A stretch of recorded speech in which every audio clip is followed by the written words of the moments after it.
Hey, what's up, guys? This is the Media Marauder, and guess what? We actually found some media that we're going to show you. Some guy at a flea market was selling some Blu-rays and some 4Ks, and a lot of them were sealed. He told me he got them at a yard sale, and he watched the ones that are open. He said he watched the ones that were open, that he opened up and watched them, but they were all new when he bought them. So I picked and chose like the new ones to sell. So if you find stuff like this at yard sales and stuff at a decent price, it sells really well. Like I said, I got this whole bag like Saturday, and I've already sold 3 things out of it by today. Today's Monday. So we got this 4K of the X-Men 3 movies. I think I threw that on there used for probably like 30 or 40 bucks. It goes pretty well. We got this Total Recall new 4K. I think I have that on there for like 15 or 20 bucks. We got a Shining that's still sealed. I think we got that on for like maybe 25 bucks. Got a Pet Cemetery that was still sealed. I think I probably had it for $20 maybe. We have a Black Hawk Down still sealed. Now we did sell, you'll see my what sold video here after a while.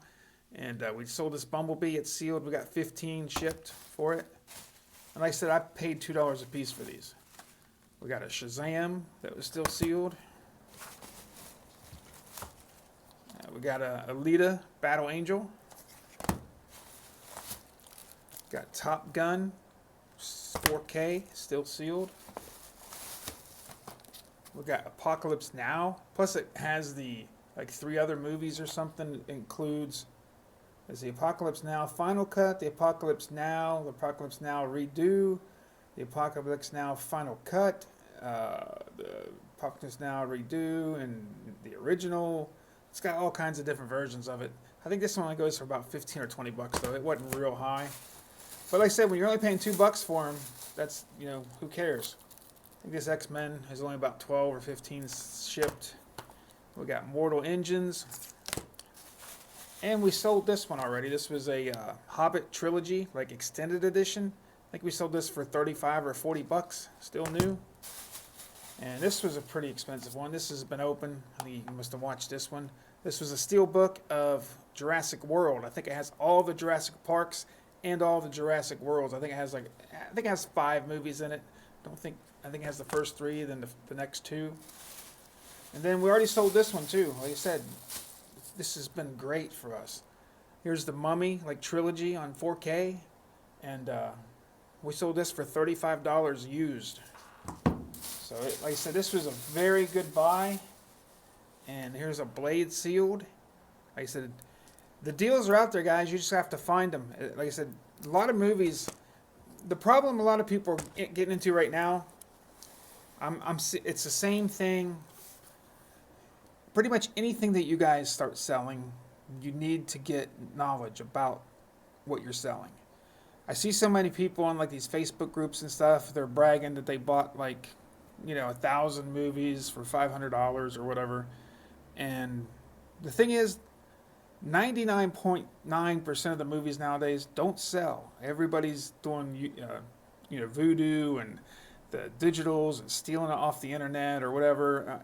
Or they can buy it digitally on whatever, or they can stream it on whatever. But I've seen my sales decline at my store. I mean, I was doing $80,000 a year 15 years ago. And when I closed it 2 years ago, I was only at 17,000. I think we closed 2 months early, but still we only did $17,000 that year. So I can tell you, movies don't move anymore. And you can find thousands and thousands and thousands of them on the internet and Facebook Marketplace. People are just giving them away. People are begging you to take them because they're worthless. They're not worth anything. You have to find the ones that are out of print, and those sell pretty well. But right now, if it's just a common movie, you can't get 50 cents for it. I mean, the pawn shops have quit taking them too. So be careful when you're buying movies. I just passed up 19,000 movies for $1,000. I mean, that's a nickel a piece, and I passed on it because I can't sell them. I mean, I have them at one of my locations for $1 a piece. I only sell about, 300 or 400 a month. So after I pay my $180 for rent, and I sold $300 worth of movies, that left me $120 for the month.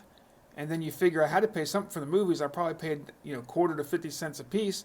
Then you got to take away from that. I'm not even making $100 a month selling movies at $1 a piece. So take it from me, they don't sell. The same thing with like baseball cards. That's why I tell people, if you don't know baseball cards, don't get into it. Don't buy these massive collections of, junk wax era that you can't. I mean, most of that stuff, 99.9% of the stuff that are sports cards out there for sale, you're not going to make any money on it. It's commons, it's hard to sell, it just does not move. That's why you have to have knowledge in the products that you're selling. I saw a lot of people today saying they bought these baseball cards for $10, and I was like, I would have sold those same things to you for $10. They're not worth $10. I'm sorry, But like I said, try to get knowledge of what you're selling. With the movies, I would always scan them. I would scan them and try to buy the better ones off people instead of getting stuck with a bunch of pickles that you can't sell. But and everything that's new, like if you're at a thrift store, yard sale, pawn shop, whatever, anything you see that's new, I would scan it, because sometimes the new ones really surprise you. You'll be like, well, I could have sworn this movie, I saw it at Walmart a couple years ago, and now it sells for like $50 new. Sometimes they go out of print, and they have a big following after that. So I see, like even me now, I've been doing this for 30 years. I'll still, if I don't know it's out of print, I'll still scan a sealed one. Even though I know it's probably not any good, I still scan it, because you don't want to miss it when it's like a $30 movie and it's sitting at a pawn shop for $2. But I'll get off my soapbox. But like I said, I just want to help you guys out, because I see so many people making these mistakes of buying these big collections of the movies and the sports cards and stuff. And I recommend, if you don't know sports cards, don't buy them. I mean, there's so many ways you can get screwed on sports cards. Because like everything from the 80s and 90s, unless you're finding that Jordan rookie, or you're finding that King Griffey Jr. Upper Deck, or the Derek Jeter SP rookie, or the Kobe Chrome, or the 60 or 86, 87, and 88 Jordans, you're not going to make much money, because most of the other stuff really isn't very much money. But anyway, hopefully that helps you guys. I wanted to show off these things. Like I said, I've sold 3 of them already. So when you find good deals, jump on them. Make sure you scan the stuff. Make sure you, like I said, get knowledge about the stuff that you're selling, because you don't want to be stuck with a bunch, a warehouse full of stuff that doesn't sell. I look on eBay all the time, and people are selling brand new sealed movies that they buy at the Dollar Tree, and they're selling for $4.99 shipped. So if you pay $1 for the movie, it costs you like $3.80 now to send it. That's like $4.99 right there. Then you got your eBay fees. So how are these guys making any money? I mean, they're losing probably at 50 cents every time they sell one of these movies. I know people tell me, well, they're hoping they'll buy 10 movies and they can ship them all at once, and then they'll make $10 or something. I sell a lot of movies, and very seldom do I sell multiple movies. It's always like one movie to somebody. So I don't know. I don't know how they do it. More power to them. Have a good one, guys. Please like, please subscribe, please comment. Have a good one. Peace.